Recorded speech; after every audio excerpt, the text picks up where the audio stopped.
LSU football has an inter-squad scrimmage on Saturday, and the Tiger Rag Audibles Podcast, brought to you by Pawpaws Campers and Cars, is giving you an update on what we might see. I'm your host, Pearson Lussey, and ahead of this big Florida State game that is only just a little over 2 weeks away, a scrimmage at Tiger Stadium is taking place, and it might be the closest thing to an actual game that we see before the Tigers take the field in Week 1. To help break down what you might expect, we're going to be joined by TigerRag.com editor Todd Horn and a special guest, Scott Rabelais, a longtime columnist for The Advocate. And you won't want to miss what we have for you guys. Once again, we would like to thank Pawpaws Campers and Cars for sponsoring our podcast. You can check them out at www.pawpawsrvs.com or call them at 1-800-728-2267. Once again, that is 1-800-728-2267. That's a good RV, Pawpaw. Hey neighbors, we're not that far from where you are. Make that short drive to Pawpaws Campers in Picayune and see our Wildwood, Catalina, Sportsman, and Zinger trailer lines and our Rockwood and Heritage Glen fifth wheel lines. From Houma to Hammond, Biloxi to Jackson, and Mobile and Pensacola, we're not that far from where you are. Come and see us. You're gonna love the way we deal. Pawpaws Campers City and Picayune. You're gonna love the way we deal. Hey, this is Todd Horn, editor of Tiger Rag and TigerRag.com, and I'm with my longtime friend Scott Rabelais, who's also the longtime LSU sports columnist and sports columnist in general for The Advocate. How you doing this morning, Scott? I'm doing well. What Todd means by long time, everyone, is that we're old. And we discovered that at practice earlier this week when we were out at LSU. Whenever I think it was Ron Higgins who pointed out that only you, I, Sheldon Mickles, and himself knew what the Ponderosa meant. That's right. That's right. Yeah, the old name from the '80s when we were in school at LSU for the practice facility. Yes, that is true. The Ponderosa, big piece of land. Yeah. So before we dig in a little bit here, and I want to talk about this year's LSU football team, of course.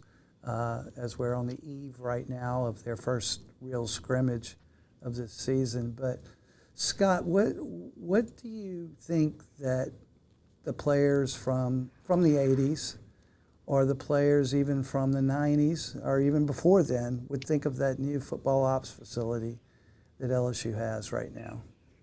Oh, wow. If they haven't been in it, I'm sure they would be just dumbstruck. It's got all these bells and whistles. They even have the room where they can put the video up on the wall of the other team's formations, and they can kind of move against that, to practice. They got the nutrition facility and everything. When we were in school, the football office was in Tiger Stadium, in the north end of Tiger Stadium, right. And of course, they would bus, and until the Nick Saban era, they'd bus from Tiger Stadium over to the practice fields, to the Ponderosa, and back, and in big old school buses, this is quite different. And of course, these pods that they're in now in the locker room, these little look like giant, they're like big first class,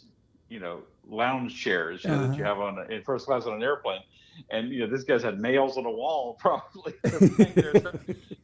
It's a huge difference. And of course, the interesting thing now is that perhaps the money for these lavish facilities is kind of drying up, and they've got to divert it more to NIL. That's more, all of a sudden that has changed for what was the most important thing just a handful of years ago, 5 years ago. Exactly. To now, but it's still all about winning. If you get the players who want to win and are interested in winning, and I thought it was interesting talking to Garrett when we talked to Garrett Nussmeier this week. We talked about how it still means a lot to play for this team in this state for a lot of these guys, and he's certainly one of them. That's one of the reasons he stayed and was waiting his turn to be quarterback, and I think that's. That was refreshing to hear. Yeah, with all the changes. That's exactly what I said that day afterwards. I was like, it is so refreshing to hear that same type of loyalty to school and to sport and to your teammates. And actually, that's a good segue, Scott, because that's what I really wanted to talk about today. You've been covering LSU football, like we said earlier, since I think I started in 1986. You were right there with me when we were at the Reveille together, and of course you've been with the Advocates since '92, and we've been covering LSU all those years. Of course, I took a 28-year hiatus, but you've been here that whole time. So, there's a huge expectation this year, contrasting to last year with Brian Kelly and this year's Tiger team. And I think you would agree with me that the team itself is really loaded. Lots of skill, lots of talent at different positions, even depth at most positions, with the exception of cornerback and those things. Would you agree with that, first of all, before I continue, because I don't want to put words in your mouth? No, I do agree. I think they're not totally there yet, but they're still they still got some depth to develop in certain areas, but they are they're definitely getting there. If you look at the running back room now, you got 8 guys playing running back, and you have depth at tight end, which is going to allow them to really run the kind of offense that Brian Kelly and Mike Denbrock, the offensive coordinator, want to run. Using multiple tight ends and the defensive front, which I think is where it all starts for a team to be a really good, obviously quarterback, of course, but it was really important to be strong on the defensive front. And I think they're very, very good on the front seven. So yes, I do agree for sure. So here's my question, because I agree with you 100%. How does this team, and what is your general description of the feeling of this team, say compared to 2019, or even 2007 or 2003? I think I'm reminded of 2019 in that you have a lot of starters coming back, and you have I guess you could say 2007 as well. Now that I think about it, you have a lot of starters come back. A team that had success the year before, a good bit of success. Not they weren't in the playoffs, obviously LSU, but they won 10 games and they won the division. And obviously, I think sometimes especially when you lose the SEC championship game, which LSU has rarely done when they've been in it, you kind of forget what an achievement it is to win the SEC West or to win the SEC East. It's quite something. It's like winning the NFC South. It's really up there. But I think this reminds me of a couple of those years, in that you have veterans coming back. You have a team that tasted success last year and is poised to have even more. It's not going to be easy, but I really feel like this is a team kind of like I felt in 2019 with the games against Texas and Alabama. If they could split those two games, they're going to be right in the hunt for the college football playoff. For this year, I feel that way if you hold serve with the rest. And I feel that way about this year's team. If they split with Florida State in the opener and a game at Alabama, just like in 2019, that they're going to have a shot at the college football playoff. So, and if there were 12 teams, I think they'd be in for sure. But of course, it's just 4 one more time this year. Right. So, do you think it'll be a big setback? I mean, Florida State's very good, and LSU, of course, is very good, and LSU's ranked higher than Florida State going in, for whatever that's worth. But do you think it'll be a big setback mentally for this team, even spiritually, I guess, if they were to lose to Florida State? Do you think they'd be able to recover?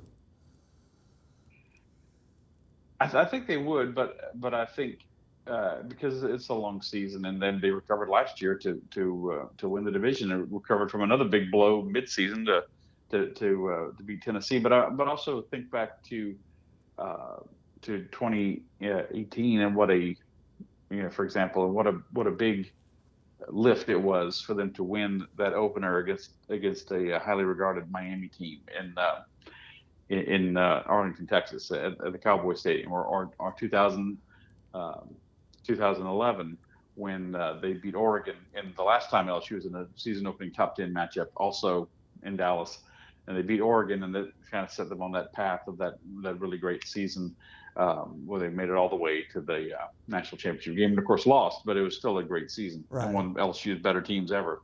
So it's important, and it's just like the momentum of crushing Purdue, and yet Purdue was very outmanned, kind of like LSU was in the Texas Bowl the year before against Kansas State. Purdue was very outmanned in the Citrus Bowl, but it's still a big momentum, momentum building win that they had, and confidence building win. So it's important. It's not a fatal blow, but it's such an important game for both teams. It can really springboard both of them to really big things this year. I don't know if I remember a bigger season opener for LSU going into it. I guess maybe since that Oregon game in 2011. Right. So we're headed into the last, I guess we could say 2 weeks of practice before that game.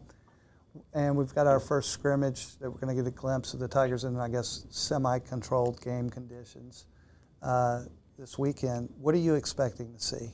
Because we're going to talk a little more in depth about that in the next segment. Yeah, I'm obviously very interested to see, how Jaden Daniels looks. We got, he's the man, obviously, and Garrett Nussmeier is the backup.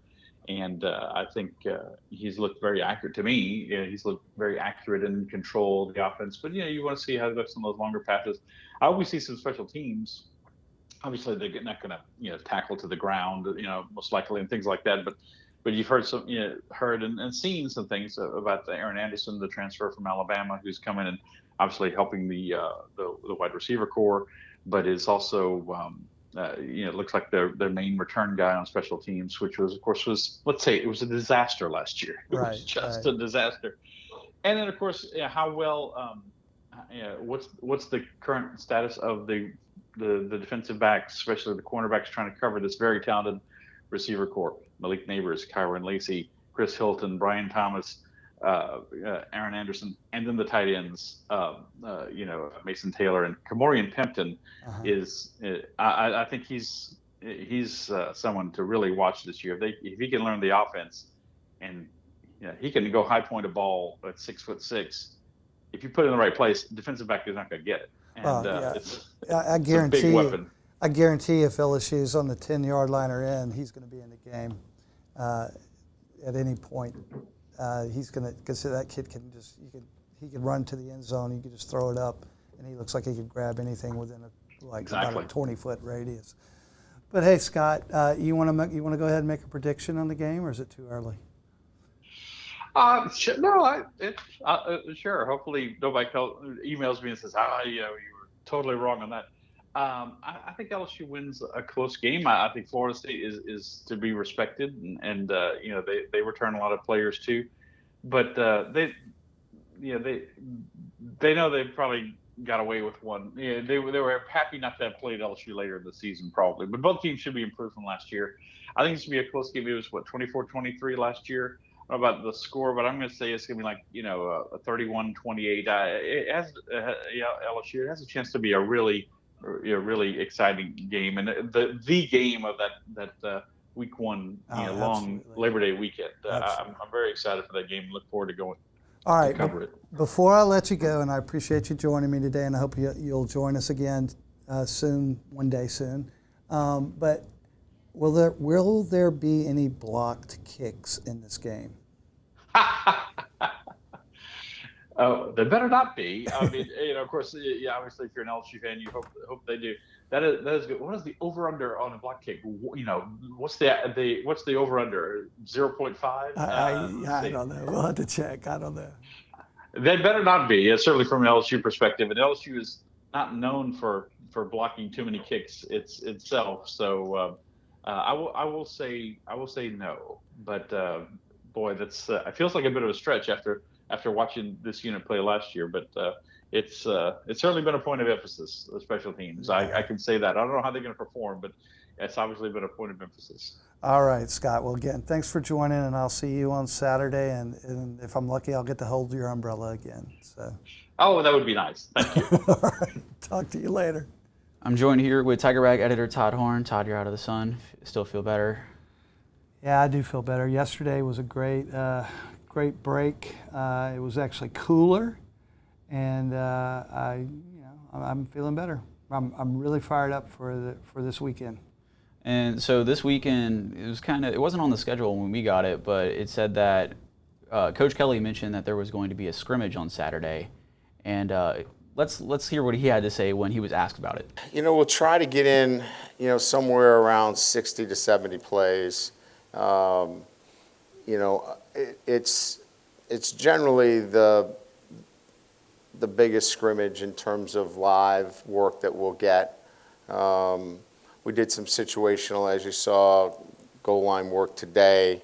So it will be the time where we get a lot of the starters in there, get as much work as possible. And then certainly the younger guys will get the rest of the work. That's like pretty vague, and there's still a lot of questions that we don't have answers to, and exactly who's going to be on the field personnel wise, offense and defense. Todd, what do you want answers to after Saturday? Well, Pearson, I think that there's some things about this first scrimmage, that are pretty concrete. Like going into a lot of seasons for the first scrimmage, you're wondering who the quarterback's going to be. We know that. You're wondering who the personnel is going to be on offense. We know that. We know who the starters are for the most part, even though there's no depth chart. No depth charts still. No depth charts have been released, as we've talked about, almost ad nauseum, it seems. But I do feel like there's a lot of things that are not questions, both on the offense and the defense going into this weekend. My questions, aside from the fact that it's going to be 60 or 70 plays, and that the starters, as quote unquote, are going to get most of the work, and the older guys are going to get most of the work, and then the rest for the younger guys. What does that mean? I mean, is it going to be 60 or 70 plays total? And I'm not being critical of it. I really don't know the format of this. I don't even know if it's going to be in Tiger Stadium, because we haven't been told yet, or if it's going to be out on the Ponderosa at the practice fields. But either way, I'm excited to see. I want to see Mason Smith. I want to see what his health is like, how much he's limited or not limited during a full-speed scrimmage. Yeah. I want to see who takes the most snaps at edge on defense and at jack.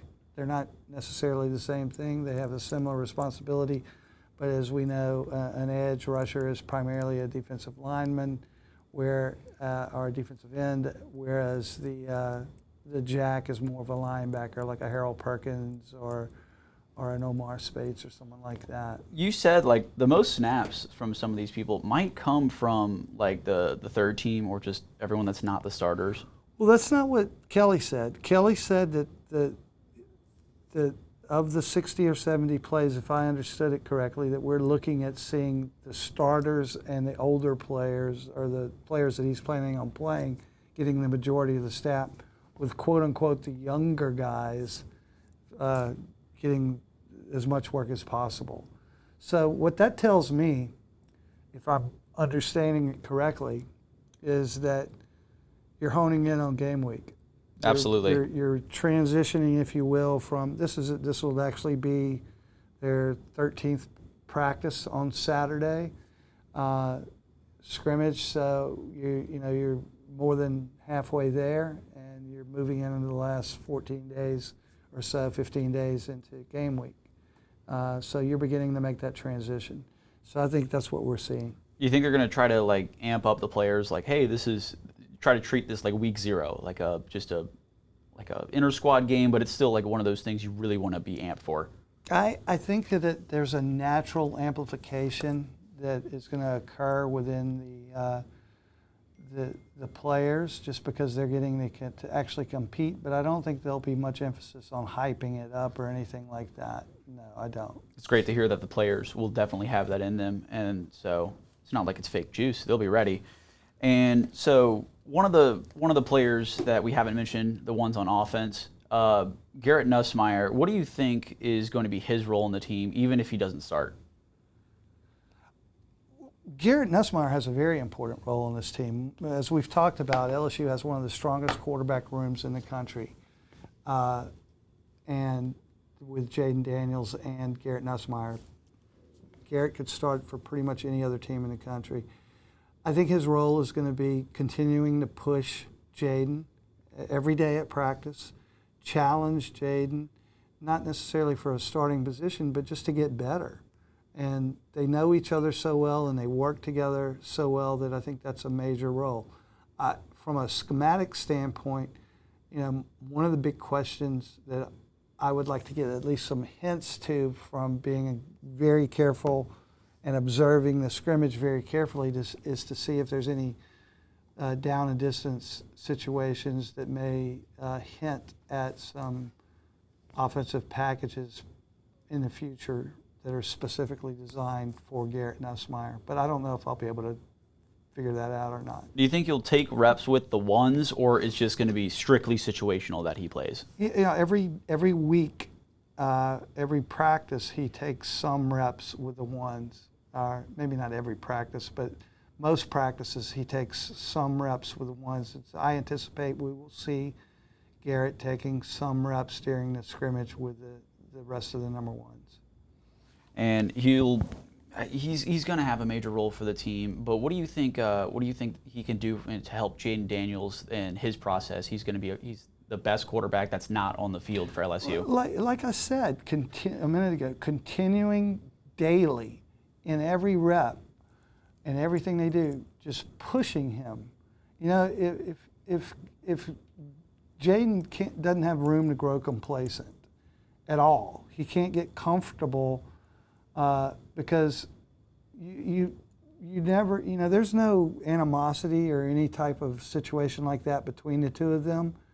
They are supporting each other. Garrett talked about that. Jaden's talked about that. They're also supporting Ricky Collins, who is the freshman from Woodlawn, who is the third string quarterback, and he's likely not to see any playing time unless he's called on. Yeah. Ricky Collins, I'm talking about. The same is potentially the case for Garrett, but every day in practice with every rep, they can help each other, and I'm talking about all three of them now, get better. And that comes from being encouraging for one another, pointing out things. It comes from things as simple as Garrett making a great play and Jaden wanting to do the same thing. It's just innate. It's something within inside of you. And they both have that. And I think Ricky Collins, if he doesn't have it, is developing it as he gains more knowledge of the system. So let's see what Nussmeier had to say about the system and how he's been getting better. One of the biggest things Coach Denbrock has stressed this offseason is not about trying to change who we are. It's about, perfecting who we are. And it's the little things, it's the little details, and continuing to get those right. And when you're perfect with little details, it starts to open up more things. And, I think that's where we will improve as an offense is, focusing on the details and correcting the mistakes that we made last year and continuing to get better. So. It sounds like if he just goes in, it's not going to be a big drop-off. Let's say like Daniels in some unforeseen circumstance doesn't do great, or he gets injured. If he comes in, he's going to be right on it. I don't think there will be any noticeable drop-off at all. I think the only thing that would change if Garrett had to go in to replace Jaden for any reason whatsoever, there would probably be a little shift in the offensive plan that is more suited to Garrett's skill set than Jaden. Garrett doesn't have the ability to run like Jaden does.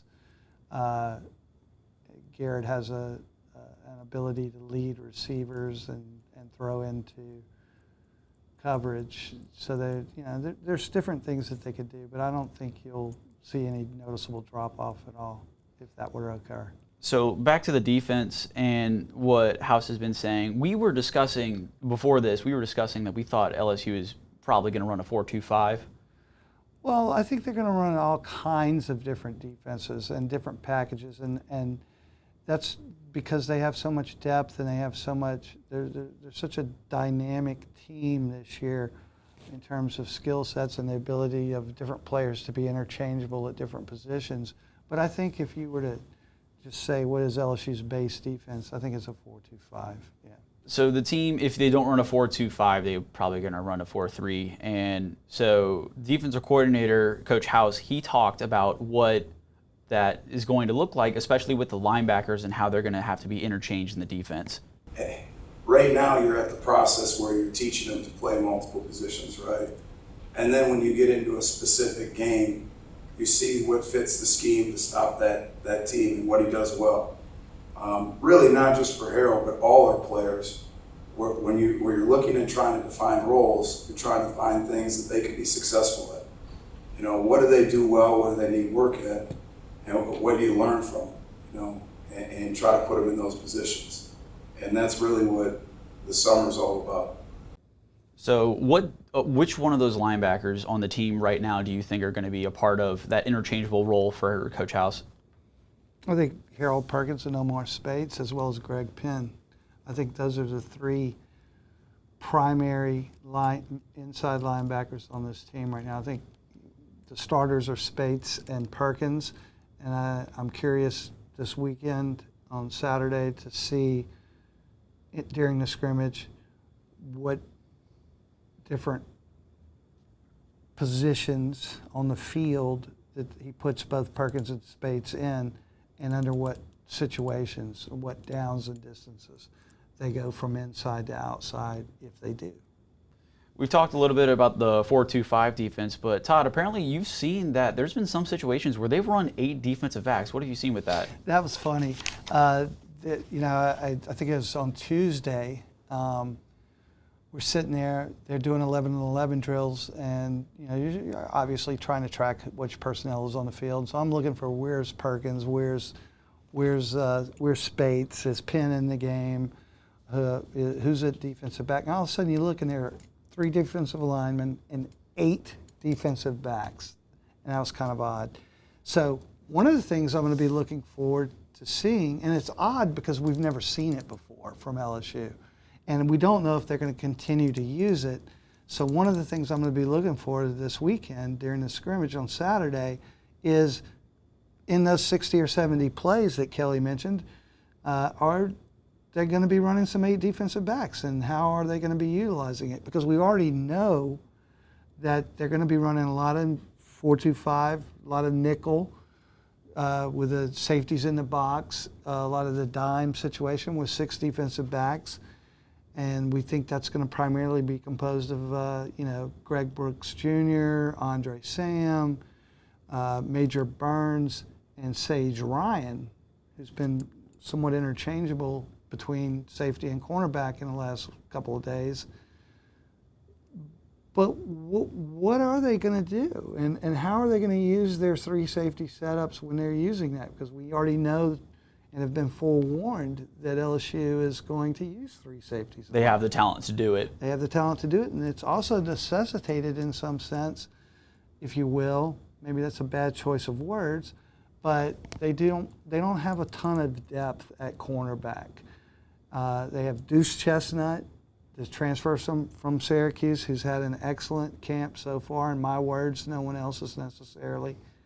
It was Deuce Chestnut and it was Zy Alexander. Zy Alexander, the transfer from Southeastern.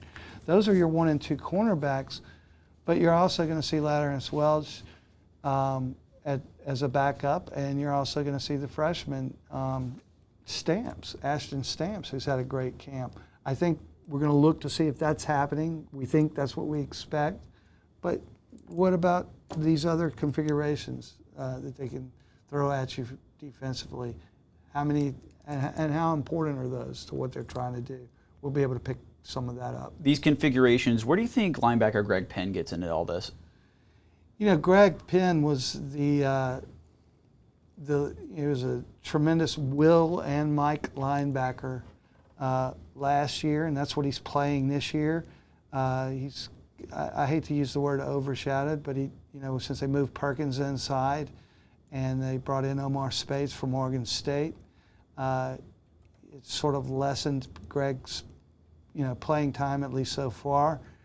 He's not as a dynamic of a player of a linebacker as those other 2, Perkins and Speights, but he is a tremendous tackler and a great downhill tackler, meaning if you're on the goal line or on short yardage situations, facing short yardage, say that fast 3 times, short yardage situations, like 3rd and 1, 3rd and 2, or like I said, on the goal line, I think you're going to see a lot of Greg Penn because he's such a strong inside tackler.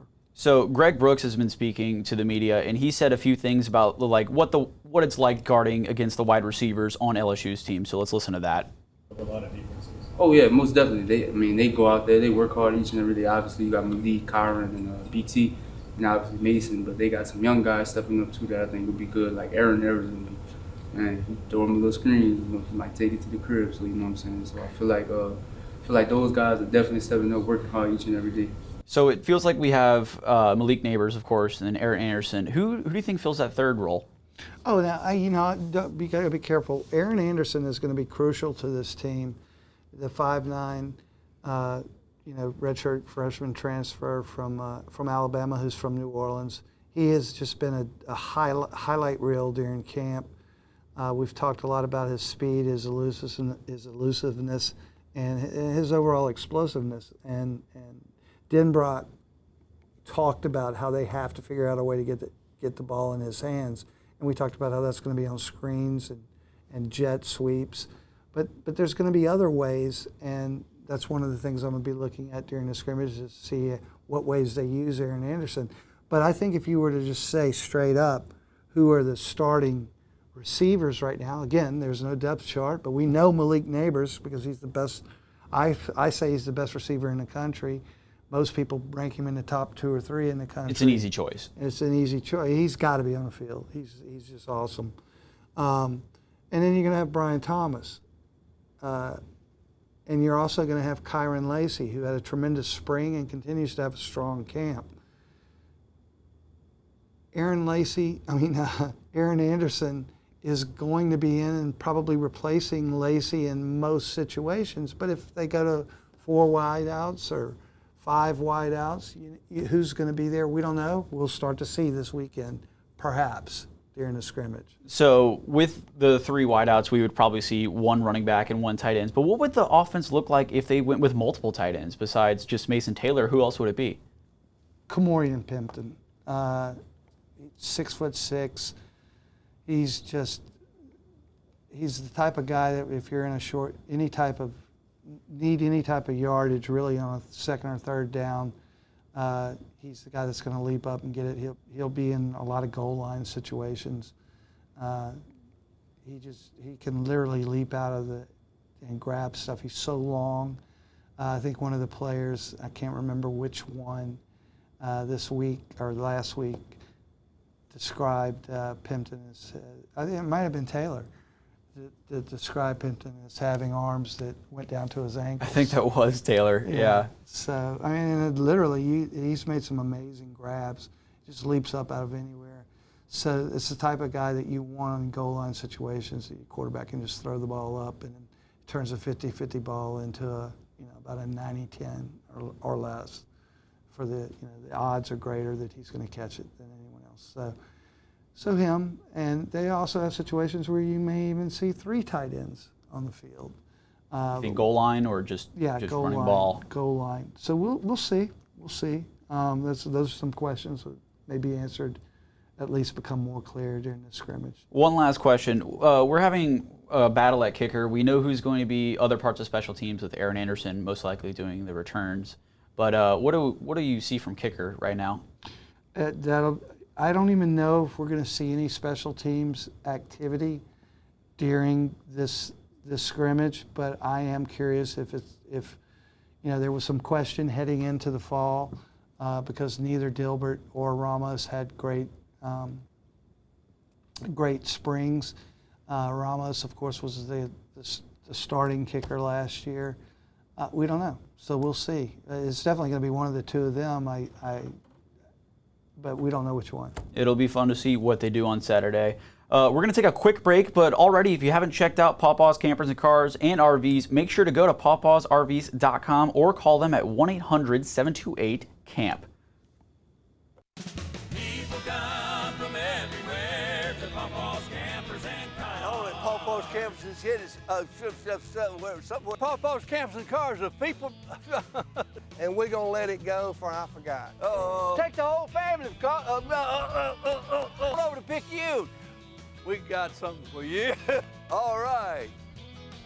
What else we going to say? PawpawsNicePrice.com. That's probably all we need to say. Thank you, Todd, for joining the Tiger Rag Audibles podcast, brought to you by Pawpaw's Campers and Cars. We'd also like to thank advocate columnist Scott Rabelais for joining us. But we have one more thing we'd like to touch on, and that's what the running back room is going to look like. The Tigers have 8 running backs on the roster, but sometimes we've only seen half of them on the field. So Coach Brian Kelly clears that up for us. And I think you guys have been out here at times where, we've only had 4 running backs that were actually healthy at one time. So even with the number, the number of 8 sounds, crazy. There's the natural, wear and tear on backs that, we want to keep them healthy. And so where I think that real advantage is that we can keep these guys fresh throughout the entire season.